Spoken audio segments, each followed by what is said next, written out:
Hello दोस्तों, स्वागत है आपका अपने यूट्यूब चैनल आरडी क्लासेस में। आशा करता हूं कि आप सभी लोग स्वस्थ होंगे।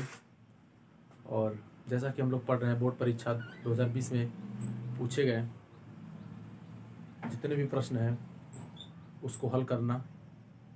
और आज का हमारा पहला क्वेश्चन है,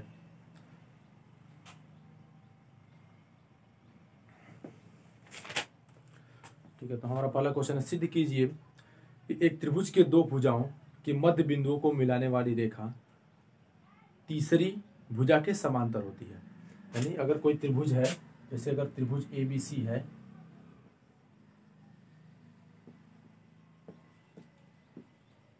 अगर इसका मध्य बिंदु P है और इसका मध्य बिंदु Q है, तो इनको जो मिलाती है रेखा PQ, ये PQ जो है BC के समांतर, ये हमको प्रूफ करना है। ठीक है, तो लिख सकते हैं माना PQ, माना रेखा PQ भुजा AB को बिंदु P पर तथा भुजा BC को बिंदु Q पर काटती है। ठीक है, अब यहाँ पे हमारा जो P है, AB को बिंदु P पर और AC को बिंदु Q पर जो है डिवाइड करिए, जो PQ रेखा है।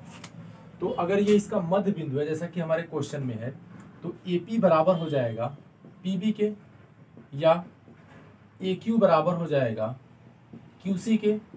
इसको ऐसे लिख सकते हैं, AP बटे PB बराबर 1, या AQ बटे QC बराबर हो जाएगा 1। ठीक है, यहाँ से ये इधर आ जाएगा, ये इधर आ जाएगा, यहाँ से 1 हो जाएगा। अब देखिए त्रिभुज, या इसको ऐसे लिख सकते हैं, तीनों को AP बटे PB बराबर AQ बटे QC बराबर 1। अब इस त्रिभुज ABC में देख लेंगे, त्रिभुज ABC में ये AP बटे PQ बराबर है AQ बटे QC के। सर त्रिभुज ABC में AP बटे PB बराबर हो जाएगा, सॉरी यहाँ पे PB होगा, AP बटे PB बराबर AQ बटे QC। तो ये जो हमारा थेल्स प्रमेय का विलोम है, यानी कि इसको लिख सकते हैं PQ समांतर BC, जैसा कि हमारे थेल्स प्रमेय का विलोम है, यानी कि आधारभूत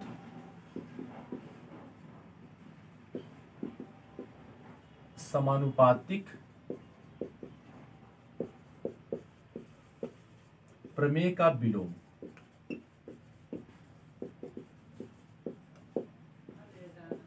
ये होता है, ठीक है। तो ये आधारभूत समानुपातिक प्रमेय का विलोम है, PQ समांतर हो जाएगा BC। और ये प्रमेय है, थेल्स प्रमेय का विलोम भी इसे बोलते हैं। और ये प्रमेय है, यदि किसी त्रिभुज में उसकी दो भुजाओं को कोई रेखा समान अनुपात में विभाजित करती है, तो वो रेखा तीसरी भुजा के समांतर होगी। जैसा कि यहाँ पे ये जो रेखा है हमारी, दो भुजाओं को समान अनुपात में विभाजित कर रही है, AP बटे PB बराबर AQ बटे QC के, यानी कि दोनों का जो अनुपात है इसका और इसका समान है। तो ये जो रेखा होगी तीसरे के समांतर होगी। ठीक है, तो अब हम लोग बढ़ते हैं अपने अगले क्वेश्चन की तरफ। ये दूसरे का ख है। यदि सेक 4 थीटा बराबर है कॉसेक थीटा माइनस 20, तो थीटा का मान ज्ञात कीजिए जहां 4 थीटा एक न्यून कोण हो। तो इस सेक 4 थीटा को हम लिख सकते हैं कॉसेक 90 माइनस 4 थीटा बराबर, ये हो जाएगा हमारा कॉसेक थीटा माइनस 20। कॉसेक से कॉसेक कैंसिल हो जाएगा, 90 माइनस 4 थीटा बराबर थीटा माइनस 20 बचेगा। 90 को उधर भेजेंगे, थीटा को इधर लाएंगे, तो ये माइनस में हो जाएगा, माइनस 20 माइनस 90, तो 4 1 5 हो जाएगा। और इसको जोड़ेंगे तो माइनस 110 हो जाएगा। और थीटा बराबर माइनस 110 बट्टे माइनस 5, इसको काटेंगे तो आएगा हमारा 22 डिग्री, यानी कि थीटा का मान हो गया 22 डिग्री। और देखिए यहाँ पे दिया कि 4 थीटा एक न्यून कोण हो, तो यहाँ पे इसको निकाल सकते हैं, 4 गुणे 22 बराबर हो जाएगा हमारा 88 डिग्री, यानी कि जो 90 से कम होता है वो न्यून कोण होता है। यहाँ पे हमारा 4 थीटा का मान जो है 88 है, यानी कि ये जो है एक न्यून कोण है। ठीक ठीक है, तो हम लोग बढ़ते हैं अपने अगले सवाल की तरफ, दूसरे का ग। देखिए ये क्वेश्चन है जो आपकी स्क्रीन पे आ गया होगा क्वेश्चन कि ABCD 14 सेमी भुजा का एक वर्ग है। जैसे कि यहाँ पे ABCD एक 14 सेमी भुजा का एक वर्ग है। इसके प्रत्येक कोने को यानी कि A को, B को, C को, D को केंद्र मान करके एक गोला खींचा गया है। देखिए ठीक है, चारों कोने पे 4 गोले खींचे गए हैं और ये गोले इस प्रकार से खींचे गए हैं कि 2 गोले जो है एक दूसरे को सिर्फ स्पर्श कर सकते हैं, यानी कि 3 में से 2 गोले, जैसे ये इसको स्पर्श करेगा, ये इसको स्पर्श करेगा, ये इसको, इस तरह से सिर्फ स्पर्श कर सकते हैं। तो छायांकित भाग का क्षेत्रफल यानी ये इस वाले भाग का जो है एरिया बताना है, जो छायांकित भाग है इसका क्षेत्रफल बताना है। तो इसके लिए हमको क्या करना पड़ेगा, सबसे पहले हम निकाल लेंगे कि इस वर्ग का क्षेत्रफल, वर्ग की भुजा है हमारा, वर्ग की भुजा बराबर है 14 सेमी। ठीक है, तो वर्ग ABCD का क्षेत्रफल हो जाएगा, तो वर्ग का क्षेत्रफल होता है भुजा का वर्ग यानी कि 14 का स्क्वायर कर देंगे, ये हो जाएगा 14 गुणे 14।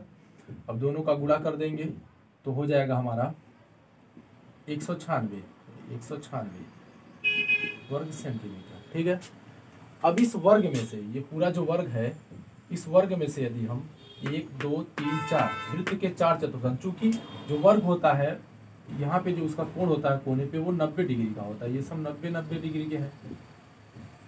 और 90 डिग्री का अगर त्रिज्यखंड है, ये एक वृत्त का त्रिज्यखंड हुआ, यदि 90 डिग्री का त्रिज्यखंड है तो उसको वृत्त का जो है चतुर्थांश बोला जाता है। तो यहाँ पे 4 चतुर्थांश है वृत्त के। ठीक है, अब निकाल देंगे यहाँ पर वृत्त के 4 चतुर्थांशों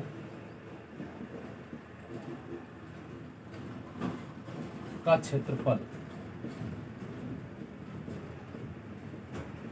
ठीक है, तो ये हो जाएगा 4 गुणे 1/4 पाई आर स्क्वायर, चतुर्थांश का क्षेत्रफल होता है 1/4 पाई आर स्क्वायर, और 4 है तो 4 से 4 कट गया, पाई का मान हो जाएगा 22/7, आर का मान देखिए ऐसे 7 का है, तो 7 का स्क्वायर यानी कि 22/7 गुणे 7 7 से 7 कट जाएगा, दोनों का गुणा करेंगे तो 154 वर्ग सेमी।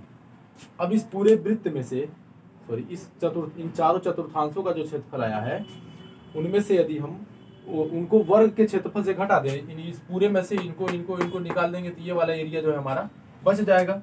तो छायांकित भाग का क्षेत्रफल का जो क्षेत्रफल होगा वो हो जाएगा 196 माइनस 154, तो 9 में से 6 में से 4 घटेगा तो 2, 9 में से 5 जाएगा तो 4, यानी कि 42 वर्ग सेंटीमीटर जो है आपका आंसर होगा। ये हो गया जो छायांकित भाग का क्षेत्रफल।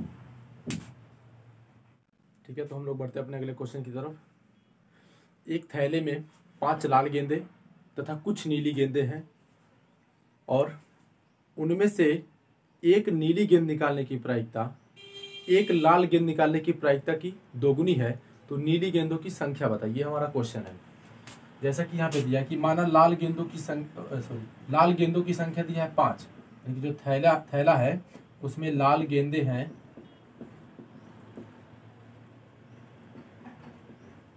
वो 5 हैं, कुछ नीली गेंदे हैं, तो मान लेते हैं कि माना नीली गेंदों की संख्या x है,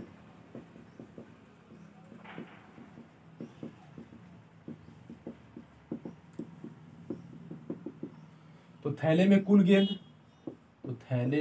गेंद जो हो जाएगी हमारी वो हो जाएगी 5 धन x, यानी कि लाल गेंदों की संख्या 5 है, नीली गेंदों की संख्या x है, यही दोनों गेंदें हैं थैले में, तो कुल गेंद हो जाएंगी 5 धन x। अब जैसा कि हमारा प्रश्न में दिया है नीली गेंद की प्रायिकता, एक नीली गेंद निकालने की प्रायिकता बराबर है एक लाल गेंद 2 गुणे एक लाल गेंद निकालने की प्रायिकता,